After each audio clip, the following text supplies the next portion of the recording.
اللہ نے ایک پتلا بنایا جس کے بارے میں کہا کہ جب میں اس میں اپنی روح پھونکوں تو تم سب کے سب سجدے میں گر جانا۔ سب نے سجدہ کر لیا، شیطان نے سجدے سے منع کر دیا۔ کیوں منع کیا؟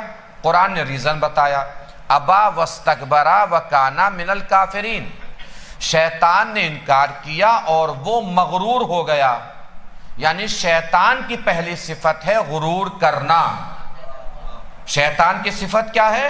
غرور کرنا، تکبر کرنا۔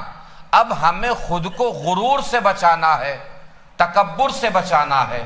اب اگر ہمارے اندر غرور یا تکبر پیدا ہو تو یہ انسانی صفت نہیں ہے، شیطانی صفت ہے۔ اب غرور ہوتا ہے، چاہے جس طریقے کا بھی غرور ہو۔ کسی کو علم پہ غرور ہو جاتا ہے، کسی کو عمل پہ غرور ہو جاتا ہے، کسی کو دولت پہ غرور ہو جاتا ہے، کسی کو طاقت پہ غرور ہو جاتا ہے۔ غرور کسی بھی چیز پر ہو اللہ کی نظر میں قابل لعنت ہے۔ اب علم کے اوپر غرور ہو جاتا ہے۔ ایک صاحب علم نحو کے بڑے فنکار تھے، ہر لینگویج کا گرامر ہوتا ہے، اسی طریقے سے عربی کا بھی گرامر ہوتا ہے، عربی کے گرامر کو نحو کہتے ہیں۔ علم نحو کے بڑے فنکار کشتی میں چلے جا رہے تھے اور اس فنکاری پہ انہیں غرور بھی تھا۔ کشتی چلانے والے سے پوچھا کہ تمہیں علم نحو آتا ہے؟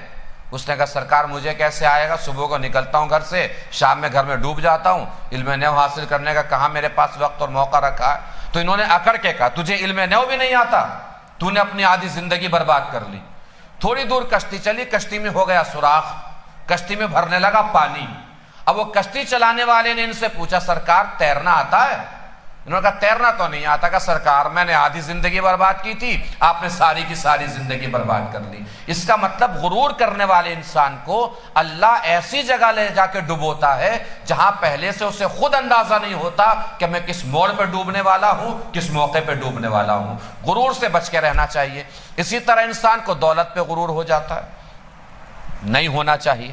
غرور کرنے کا دل کر رہا ہے تو پہلے سوچئے کہ دولت ہمیں کہیں سے ملی ہے یا کسی غنی نے ہمیں دی ہے۔ اگر کسی نے ہمیں دولت دی ہے تو جو دے سکتا ہے واپس لے بھی سکتا ہے، جب لے گا تو اس دن ہمارا عالم کیا ہوگا۔ اور یاد رکھیے اسے تو بالکل بھی غرور کرنے کا حق ہی نہیں ہے، اکڑنے کا حق ہی نہیں ہے، جسے پتہ ہی نہ ہو کہ وہ حلال سے کما رہا ہے دولت یا حرام سے کما رہا ہے۔ حرام سے دولت کمانے پہ اکڑنا کون سی عقل مندی کی دلیل ہے؟ اور یاد رکھیے حرام حرام ہوتا ہے چاہے جتنی بلندی سے کیوں نہ آئے۔